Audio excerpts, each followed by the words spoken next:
Hi, this is Lauren. Thank you all for joining. As Ann said, we're going to run through a little bit of Pike, but we always like to use the software releases because we have a chance to kind of talk with reporters and get in the news at that time to talk about some of the bigger trends and things that are going on with OpenStack and the broader industry as well. So first, we're going to dive into a couple of those market trends that we're seeing, and then dive into the Pike release and a little bit of the timeline. And just as far as, how we view this call, it's really helpful for us to kind of do a run through early before we talk to different press next week and before the official communications. And we definitely welcome your feedback and how we're messaging this, or if you have any data or users or ideas for how we can improve it. So with that, I will dive into some of the market trends that we're seeing. And a lot of these are things that we, talked about at the Boston Summit, but obviously everyone doesn't attend our summit. So maybe everyone could mute if you're not speaking. There's some background noise on the call. Someone's got some children.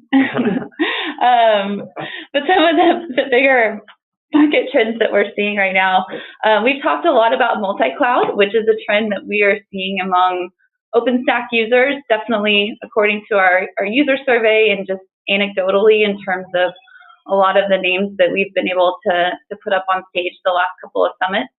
And I think, within that, we've definitely seen a resurgence around private cloud. And we're talking about this a lot kind of heading into the next month where we see some really critical news cycles. Next week is VMworld, and VMware is expected to make some announcements with AWS of being a partner on the private cloud side and extending to AWS, which is, from our standpoint, even more evidence of this hybrid and multi-cloud trend. And then next month, the Azure Stack is supposed to be generally available, so we'll see some news cycles, or expect to see some news cycles around that. So again, this Pike release is kind of coming at this interesting time in the market, and I think that it's an opportunity for us to talk about how OpenStack fits into this, and the OpenStack ecosystem fits into this evolving landscape.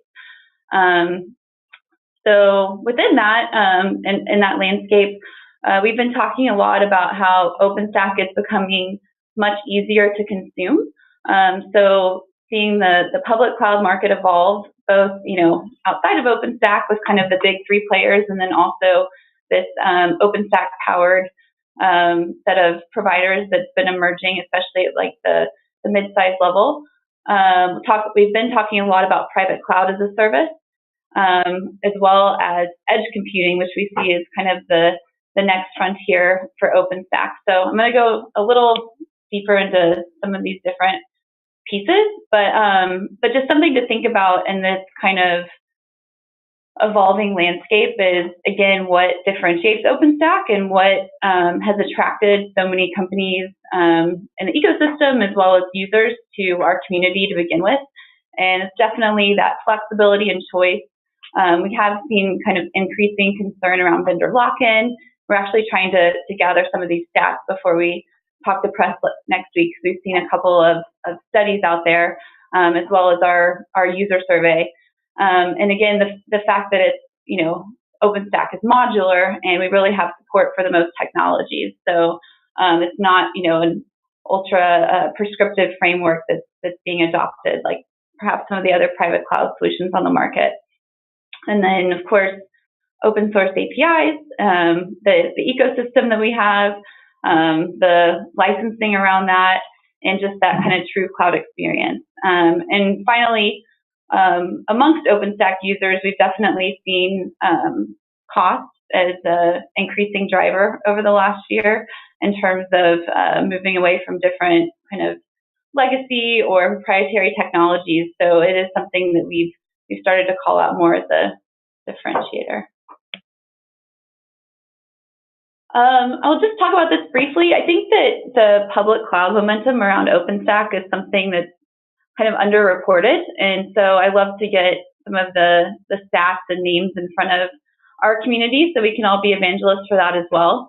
But there's actually more than 25 OpenStack public cloud providers, and those are in 60 availability zones right now, which is it's a pretty huge footprint in terms of the geographical breadth of that, and I think it's very impressive. And this news kind of comes on the heels of OVH, which is a large provider based out of France that's been expanding their OpenStack public cloud presence. They just added a data center in Poland, and I know they've been, I think, expanding in Asia as well. And that comes on the heels of City Network, who added a region in Dubai. Telefonica was talking about adding some different availability zones. So it's an area that we've actually seen a lot of momentum, I would say, over the last year to 18 months, and something that we would like to continue to put a spotlight on. And another way that we've been seeing OpenStack consumed, and kind of, what goes with public cloud or private cloud as a service, is that it's taking the operations out of OpenStack. So when people historically thought of OpenStack as it's only DIY private cloud, we're trying to show the market that there are new ways to consume it that make it much easier, but you're still getting the benefits of those open source APIs and ecosystem. So again, this is something that we talked about quite a bit in Boston, but it's just, a big trend that we're seeing in terms of how users are consuming OpenStack, whether that's remotely managed in their own data center or whether it's managed in a service provider data center. And GE Healthcare was one of the users that we featured at the Boston Summit that is taking this approach, because they have sensitive data that they really need to be behind their firewall. So it was compliance driven, but a very, very strong use case there. So looking at the future and where OpenStack is going, if you think, I guess it's been about 2 years ago when we were at the Atlanta Summit, and Toby Ford from AT&T got on stage and was telling us about network functions virtualization and how NFV was really going to be the future and what telcos needed from OpenStack in order to be successful.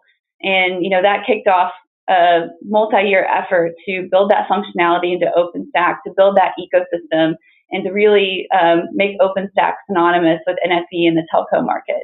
And we're just at that very early stages of edge computing as well, and we see this as a really huge opportunity that we're investing in as a community.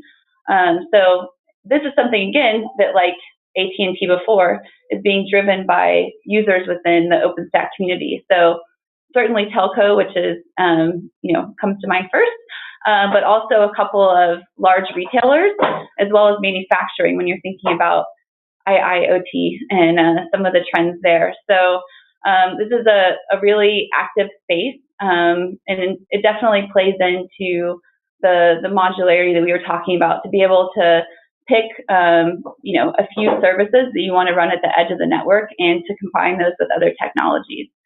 So we recently launched a new landing page at openstack.org if you want to go check it out for some different materials there. It aggregates some of the relevant sessions from the Boston Summit, including the Verizon case study with Beth Cohen on stage. And we'll be continuing to update that site over the next couple of months as we're building out more content around it.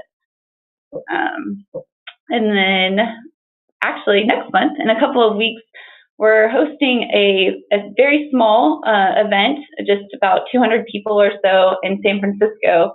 But it's meant to be a collaborative working event. So if you think about it, synonymous to like the forum or what we did with the design summit, but bringing together some of these users. The steering committee is actually AT&T, Verizon, Walmart, and Inmarsat. And we also have eBay speaking there about what they're doing with edge computing. But we are hoping to learn a lot at this event. We're calling it Open Dev instead of an OpenStack event, because we're really trying to bring together some different open source communities to collaborate, because communities like Kubernetes, because these are technologies that users are already running with OpenStack at the edge. So more to come out of that, and also just a good highlight for the cross-community collaboration, which has been a really big focus for us. Just as the foundation, we have different staff that are participating in these communities, whether it's on actually contributing code or trying to set up testing workflows, or even on the co-marketing side. So a lot of activity happening there as well. And finally, we love to feature new users, and a couple of these users I want to highlight are going to be speaking at the Sydney Summit. We just announced the schedule on Friday or Monday for the Sydney Summit, which again is November 6th through 8th. Pretty exciting. We're going to have American Airlines speaking for the first time. They've been around the community for a while, but I think we'll be speaking for the first time there. Commonwealth Bank is a very large bank in Australia. They're going to be doing a keynote, and they have a pretty innovative use case running containers on top of OpenStack. IAG. For machine learning. For machine learning, yes. IAG is the insurance group of Australia, and another strong, just financial services insurance case study. It's great to see that enterprise growth. And then Tencent, which you may not be familiar with that name, but it's the company behind WeChat. They're actually going to be a headline sponsor at the Sydney Summit, which is awesome. And they're going to be talking about how they run WeChat on OpenStack, which is huge. So pretty excited about that. We put out a press release on Monday announcing the schedule. Would love everyone's help promoting that. And of course, hope to see you all there. So with that, happy to take any feedback or questions, or I'm going to pass it over to Jonathan to dive into the Pike release.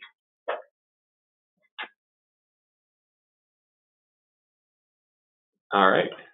If no one has anything, then we can start talking a little bit about Pike. This is the 16th OpenStack release. And,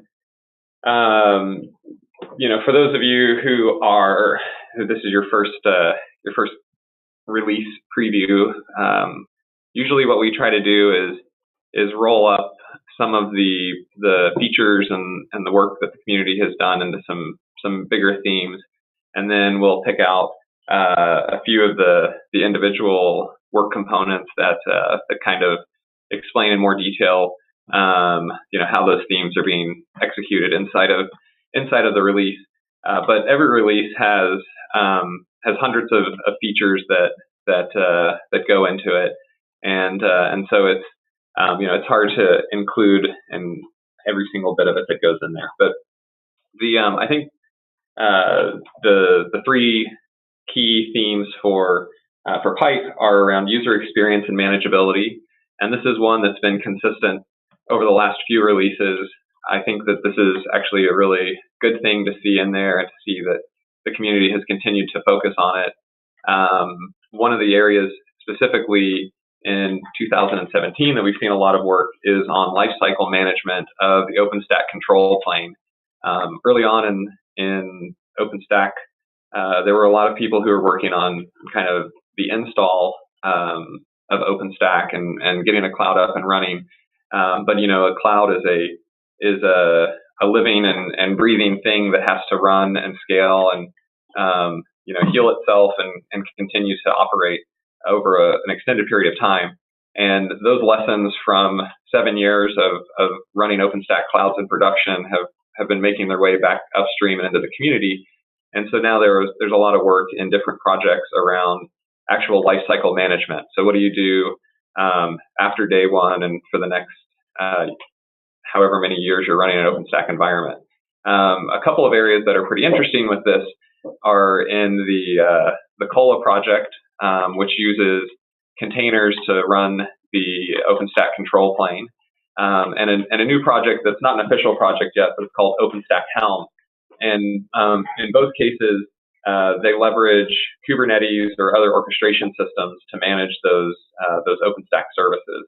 And through doing that, they're able to have faster setup times, but also the ability to do more controlled upgrades, and also have fault resolution automated. So, if an API service falls over, then the Helm or the Kubernetes environment can restart that and get your cloud running again. But a lot of things that have gone into the release are around user experience and manageability. The second one, which again has been a focus the last couple of releases, is flexibility and scale. And the scale is, I think, an important one, especially for, again, those OpenStack production environments that we've seen around for a few years.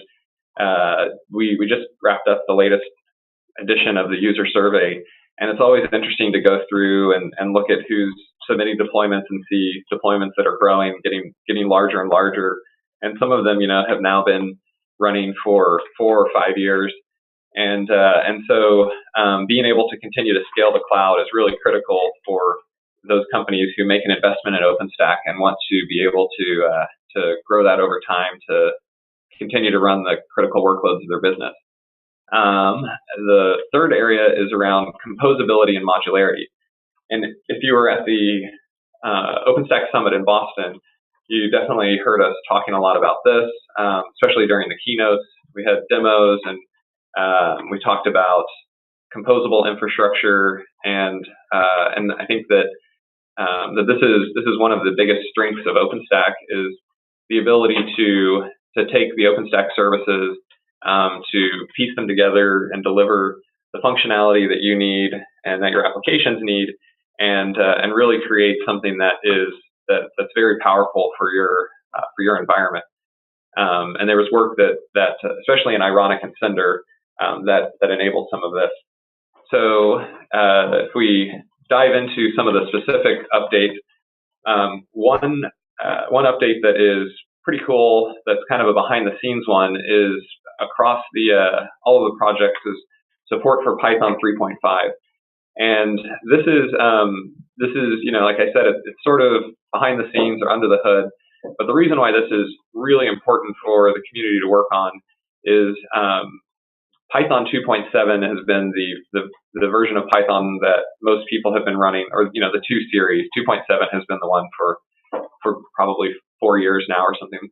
But overall, Python 2 is sort of the version of Python that people have been running for a decade, and it is being EOL'd by almost all of the Linux distributions and by many of the platforms that people are running OpenStack on in the next few years. There are some pretty big differences between Python 2 and Python 3, and even Python 3 and Python 3.5. So this is something that is a really heavy lift, and what the community has been doing is trying to stay ahead of this change that everyone who's running any Python service is going to have to deal with in the next couple of years, and make sure that the OpenStack services are fully supported in the coming version of Python.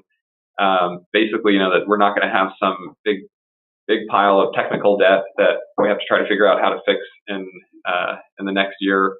And also, this gives everyone time to do these upgrades on their schedule and in a way that isn't disruptive to their business. I think this kind of speaks to what we've seen in the OpenStack community, where I think that the combination of our operators and our developers and the work that we put in to try to get them working closely together shows up in some of these kinds of things, because this is really about taking care of users now and well into the future. Another kind of cool feature that's Cinder related is the ability for you to take snapshots in Cinder. That's something that's been around for a while, but then to be able to move your volumes back and forth within snapshots. And this bubbles up to virtual machines that might be running off of a volume that is back-ended by Cinder. So you can quickly take a virtual machine back to a known good state, and you can do that through Cinder directly, which means that you have all of the power of Cinder to use different backends, to do all of the capabilities that Cinder has. But basically, within virtual machines, it's kind of like a time machine for your virtual servers that are backended by Cinder. And a couple of examples here are data corruption. You need to go to a known good state, or if you have a test environment that you kind of want to continue to reset to a clean state. This makes it very simple to do those kinds of things.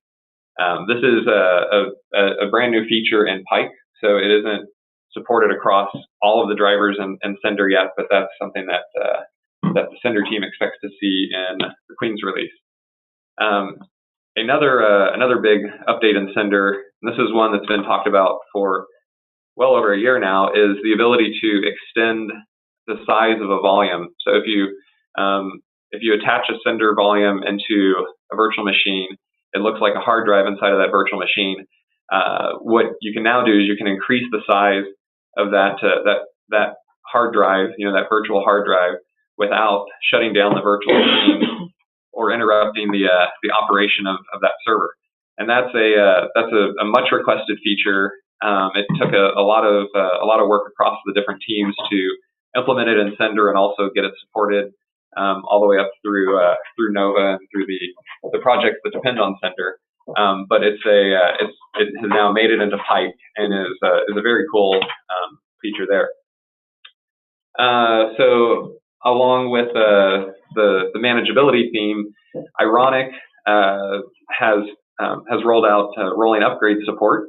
So this is a feature that most of the core services have had for several releases now, but now Ironic supports this as well. And so that enables an operator to update their Ironic services, the underlying control plane for Ironic, without having to restart the services and also without having to incur any downtime on the actual fleet of bare metal servers that are running actual business workloads. So this is a great update for manageability and ongoing maintenance of a cloud. On the scale theme, this is again a feature that we've talked about for a while. It was a very big architectural change inside of Nova, Cells v2, and Cells v2 is all about the future of scaling for OpenStack. Cells v2 is basically a re-architecture of a feature that was built early on in OpenStack in order to enable horizontal scaling of Nova environments. That was the original version of Cells, but Cells v1 didn't have kind of full support across the entire set of Nova functionality, and it wasn't totally integrated into the entire stack. So what the Nova team did, I guess about 2 years ago now, actually, is get together and figure out how to do a re-architecture of Cells and really tie it into the core of Nova across all of the things that Nova does, and that was Cells v2. So over the last couple of releases, there have been big updates to the Cells v2 functionality. In Okata, that was the first time where Cells v2 became a default mode that every Nova environment runs in, and for Pike and going forward, what we're seeing is the ability to actually horizontally scale multiple cells inside of a Nova environment, and Pike is the initial version of that. I think Queens is expected to be kind of the fully baked and tested version for multi-cell Cells v2, but it's a really important feature for taking Nova environments to very large scale. And I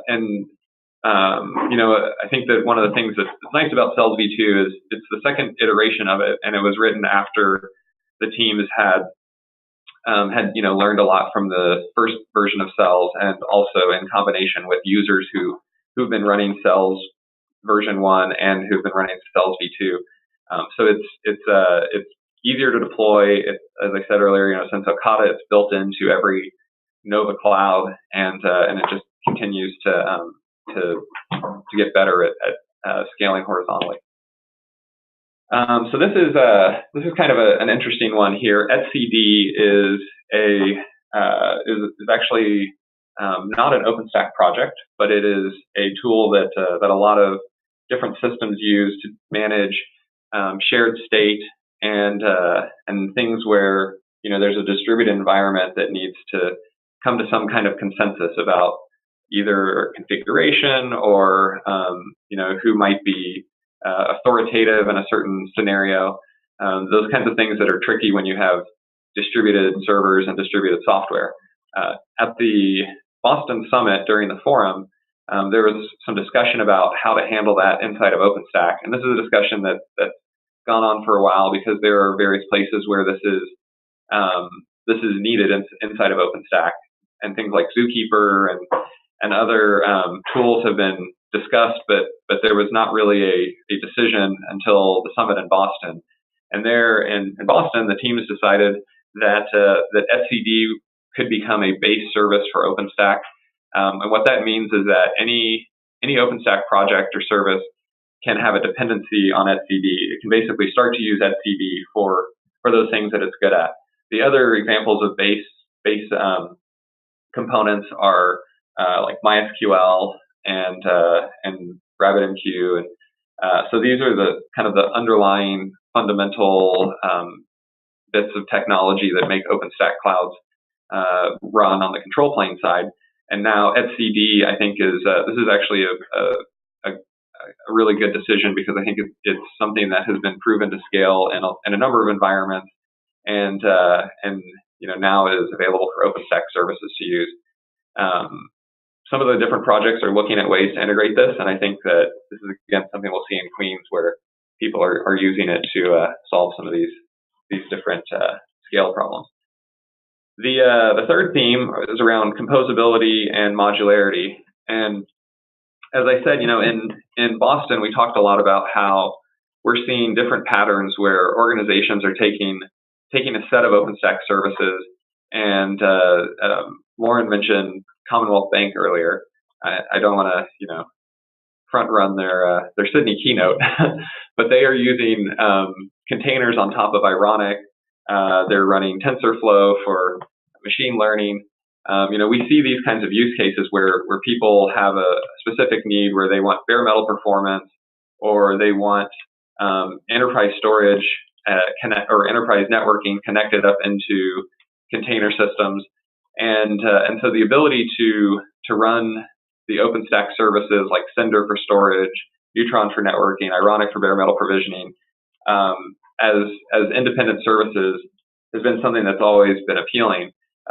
What's interesting is I think the different project teams, since that demand has been picking up, they're seeing ways to make that experience better, and so both Cinder and Ironic did work in the Pike cycle to make it very possible to run these services standalone, to integrate Cinder volumes directly to Ironic without any usage of Nova. Ironic and Neutron have a tighter integration of their of kind of the network functionality with multi-tenancy, and so this enables those use cases that we've seen people experimenting with, but in a way that is actually fully supported by the projects themselves. So, those are the themes and a handful of features along with those themes that capture a little bit of what the community has done in the Pike cycle. This is the first cycle where we've had the PTG to kick it off. We had the PTG in February, and we're getting ready to have the next PTG in a few weeks in Denver. And I think that Queens is something where we just had the first forum in Boston, and that has been influencing the direction of Queens.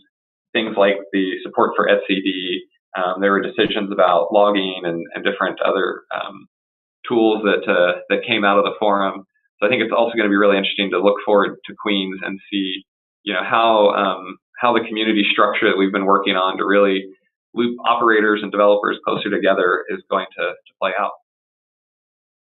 So, launch plan.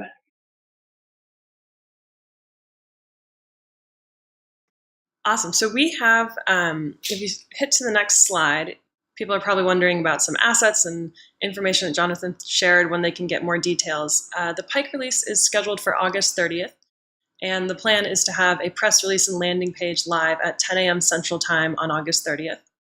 That'll include assets like the logo, the press release, links to the release notes and source code. And you'll find that at openstack.org/software/Pike. And if you hit to the next slide, we've got some important dates coming up. Jonathan mentioned the PTG in Denver and Open Dev, but we also want to highlight for you the Sydney Summit, which is not until November, but early bird pricing here will close on September 8th. So if you have yourself or staff members, people on your team need to get those summit tickets, that's the best deal. September 8th is the time to do it. The OpenStack user survey report will be coming out sometime in October. You can look for that. And thank you to everyone who filled that out and everyone who encouraged their users and customers to fill that out. It's incredibly helpful information that we just see used throughout the year. So thank you to those of you who did that, and the report will be in October. Last year, we also commissioned a report with heavy reading from looking at some of the usage and technology trends in telcos, and we'll be doing that report again, but this time with a little bit of a focus on edge computing, just with some of the use cases and changes we've seen. We'll be headed that direction, so you can keep an eye out for that. And for your planning, the OpenStack Summit Vancouver is May 21st through 25th. And if you're interested in sponsorship opportunities, we'd be happy to connect you with the events team for that.